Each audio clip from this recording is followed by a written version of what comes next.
So today I'm going to spend about 20 minutes. My goal over the next 25 minutes is pretty simple. I really want everyone to leave this training knowing three things: who's a good prospect, how to introduce the program, and how to get that prospect to the next step. I'm also going to walk you through our FT Advantage website. I know some of you were on the training last Monday. We should have that up in the back office by now, I believe. If not, it'll be up there soon. But this is kind of how we present it to clients, is what I'm going to roll through. One thing I want to make clear from the beginning is you don't need to become a revenue cycle expert to have this conversation. I'm not an EHP expert. I'm not a ship store expert, but I still can put this in front of clients and draw their attention to get it to the guys who can close it for them. So your job is just bringing the call in, drawing the interest, and then let our team step in and be the professionals in this. FTEs, our full-time employee model program. So let me pause for a second. We are a full end-to-end revenue cycle management firm. And what that generally means is, in order to take over end-to-end, we would have to come in and literally take over all of their rev cycle from start to finish. That's not always an option in the space that we're in. And honestly, more times than not, it's probably not an option just because they don't trust us. So the full-time employee model is a way for us to get our foot in the door with these clients without coming in and say, hey, we want the full end-to-end rev cycle for your facility. Because that is a huge undertaking and a huge handoff for someone just to hand off to a company that they don't know from Adam, right? So the FTE with the FTE model, we can literally start with one person. And Mary Kay, she's got her first client, that first hospital she ever reached out to, they are interested in full end-to-end rev cycle, but they didn't know us, right? So okay, we want to start with an FTE. Fine. So we get an FTE in there. They're going to see how well our team performs and that there's nothing else like it. It's going to increase. You're going to end up seeing where these 1 to 2 FTEs start, you'll end up having 25 or 30 by the end of the year. Then you'll get some of the accounts receivable. So again, this is just a foot in the door. Kind of helps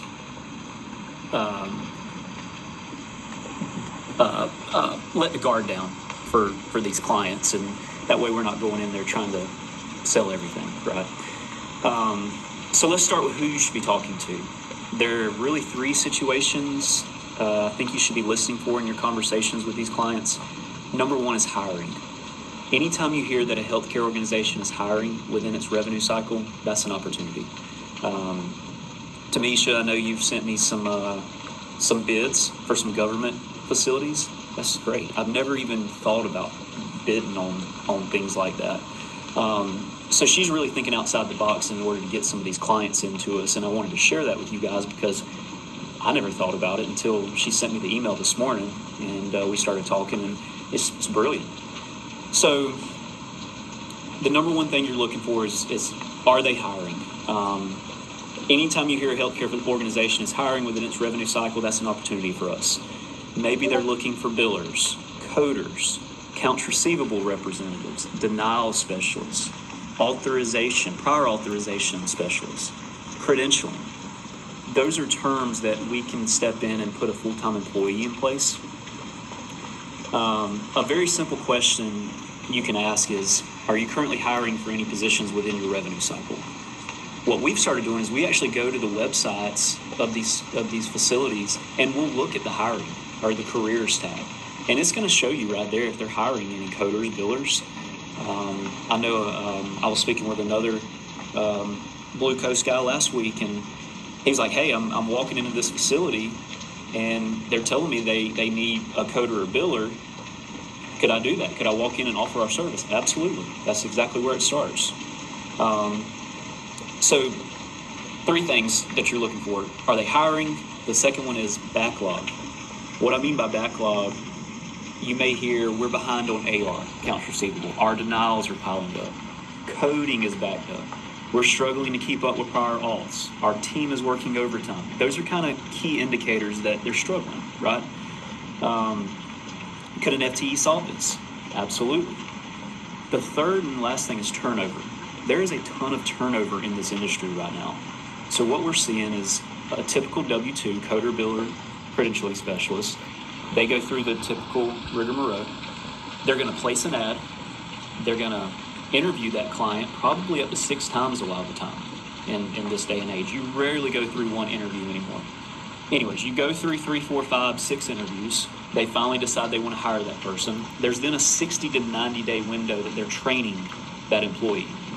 So it's not you're not going to get the back-to-back initial interviews weekly. So you're looking at anywhere from a 3 to a 6 week process just to determine they want to hire someone. Then you're looking at another 60 to 90 days of training before that employee is ever beneficial. It's benefiting the rev cycle. That's where we can come in. So what they're doing is they're having to come in, train, and then a year from now, a larger facility's recruiting them, $5, $10 more an hour, letting them work from home 2 days a week, stuff like that. So the turnover is just inevitable. It's happening every single month that we see in these facilities. Organizations they're struggling. They're struggling to find talent. The talent pool is completely demolished in this space. And so just remember 3 things when you're prospecting: hiring, backlog, and turnover. If you hear any of those, we immediately need to be switching, talking about FTE advantage. You don't need to diagnose exactly what's wrong. You just need to recognize that there's a staffing or capacity problem.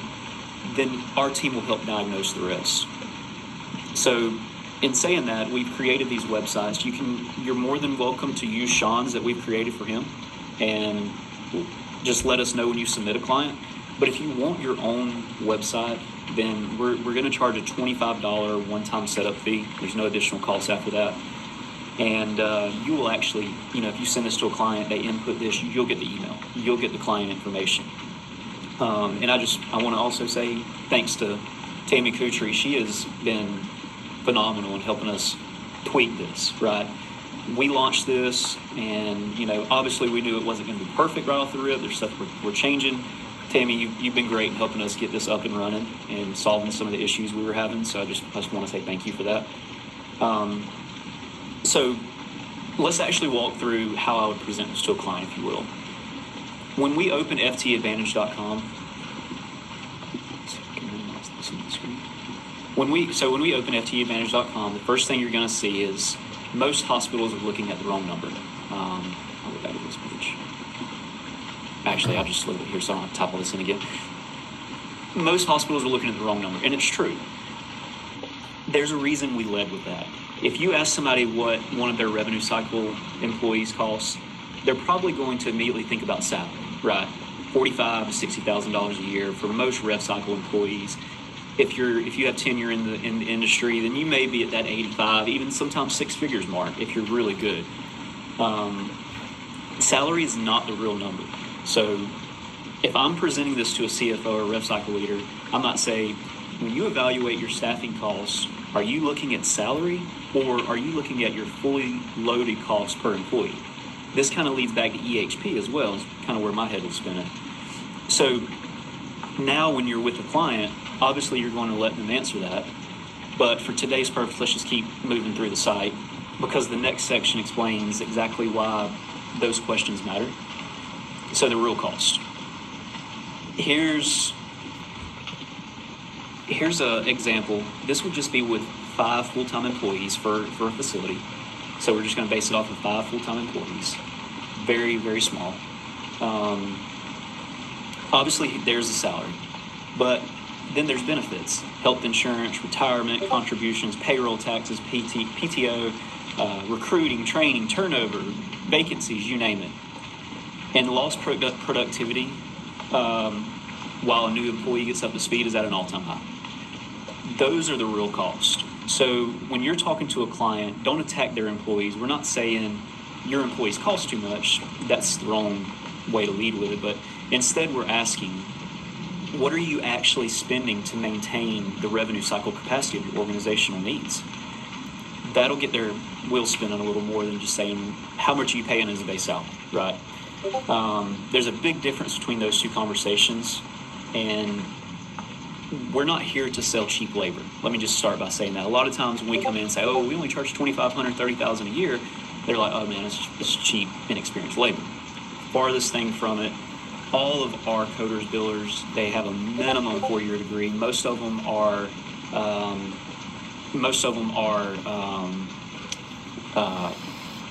have their masters. Most of them have doctorates. We have pharmacists on staff. They're all AHEMA and AAPC certified coders and billers. So that's not our value proposition. What we're providing is predictable revenue cycle capacity. We're providing consistency, scalability, accountability, and we're removing a lot of the variables that come with recruiting and maintaining an additional internal staff. That's really how I position this. So I'm going to scroll down to the true cost comparison numbers. Now we get to the part that's extremely easy to understand for a lot of clients when you roll through this with them. So one FTE is $2,500 a month. That's $30,000 a year. It's a flat number that doesn't change no matter what kind of workload they're under. The client isn't paying additional benefits. They're not paying additional payroll taxes. They're not paying PTO. They're not paying us another recruiting fee if somebody needs to be replaced. If they don't like one of our coders and billers, we've got 2,000 other ones. We'll put 20 other resumes in front of you today. And it makes it really simple, which we've never, ever had an issue with an FTE placement yet, not once. We can provide FTE support across areas like billing, coding, AR, denials, credentialing, prior auths, and basically any revenue cycle function within any medical facility. So let's imagine you're talking to a hospital CFO. They've got 3 open revenue cycle positions they've been trying to fill. Instead of, let's make it 5, because I base this off 5. They've got 5 open revenue cycle positions. Instead of saying, you need to outsource your revenue cycle, you're saying, you've already identified that you need 5 additional people. Let us show you another way to fill that need. That's a completely different conversation. Or maybe they don't have an open position.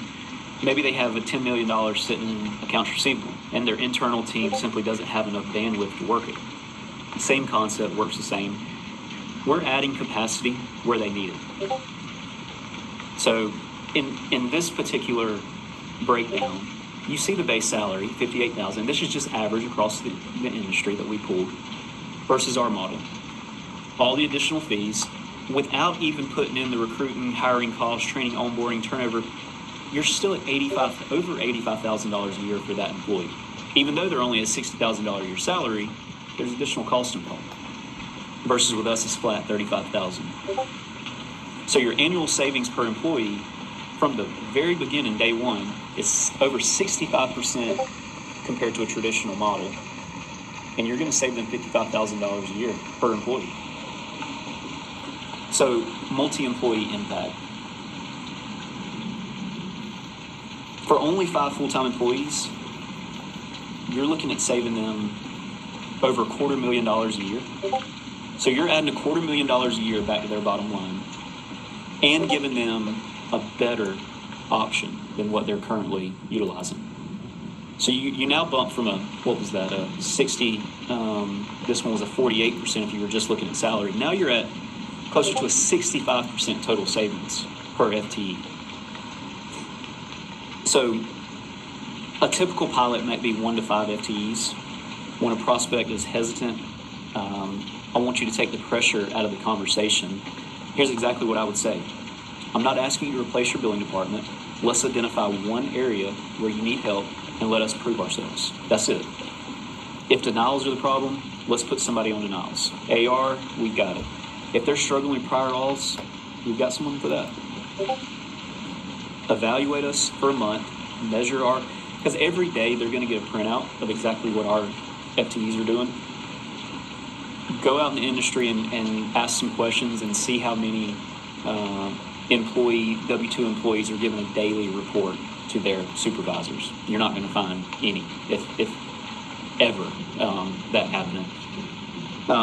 The other thing, this is month to month. So if they do find that perfect candidate, they can kick us out the next month if they want to. It's never happened yet. We've never once had an FTE removed for them to hire a W-2. It's actually the reverse. we see that when a W-2 leaves, they automatically call us, and we're putting an FTE or 3 or 5 FTEs within their facility. So start small, let them measure the results, then let them decide whether it makes sense to scale. The numbers are going to always speak for themselves, is what I tell every single client, and they do. Never once have we let a client down in any model, full-time employee, full end-to-end rev cycle, anything in between. So I like to make things very low risk for clients, like an entry point for a client, and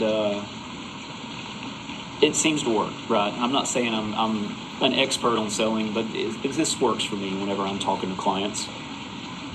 Now, one question you're going to get is, how do I know these people are actually working? Again, that's a fair question. Daily updates. So a lot of times we have a couple of clients, they want to update in the morning and an update before they go home. No problem. We're happy to do that. But we want our FTEs measured. We want quantifiable data that we can share with them. And even in our full end-to-end takeover, our dashboards, they're going to show what our team's doing compared to what their internal team's doing if they still decide to have an internal team. Because remember, we're not an all or nothing. We can work side by side with their team. We can take over what their team's doing. We can build this out to fit whatever that client wants to see. And I think that will help you guys close more deals in approaching them that way versus just going in and saying, hey, we're a full end-to-end rev cycle company. We want to take over everything. You're going to get a lot of no's up front versus going in and delicately approaching it this way. Let's see.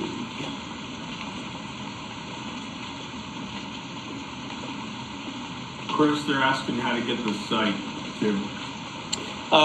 Yeah, just if you, I'll put my email in here if you don't have it already. Just shoot me an email, and we can get you taken care of. I just send it's my partner Joe. Some of you guys know already. He's setting them up, so we just send him a Zelle payment, and he'll let me know as soon as he gets it. We usually have the site set up in 2 days max. Now they're rolling. $25. Yep. We're still doing the analysis for clients, so that's always another way you can lead in. We always run an analysis. If we can run an analysis for a client, that's going to help us be able to land a lot more than just an FTE. But we're still willing to run an analysis for those FTE clients as well. Just want to be clear with that. Run the analysis. This is what makes the conversation incredibly easy for us. You don't necessarily have to get somebody to agree to an FTE on the first conversation. Just get them to look at the numbers. The analysis takes roughly 3 minutes. I mean, you guys saw how quick we ran through this. We're taking information about their existing staff and showing them what their current structure potentially costs versus our FTE model. So instead of saying you want to buy 5 FTEs, say, let's run the numbers, right? Here's exactly how I would position it. If I were you guys, it's just almost word for word how I present it. Instead of giving you a hypothetical, let's take about 3 minutes and run through an analysis using your organization. You'll be able to see your current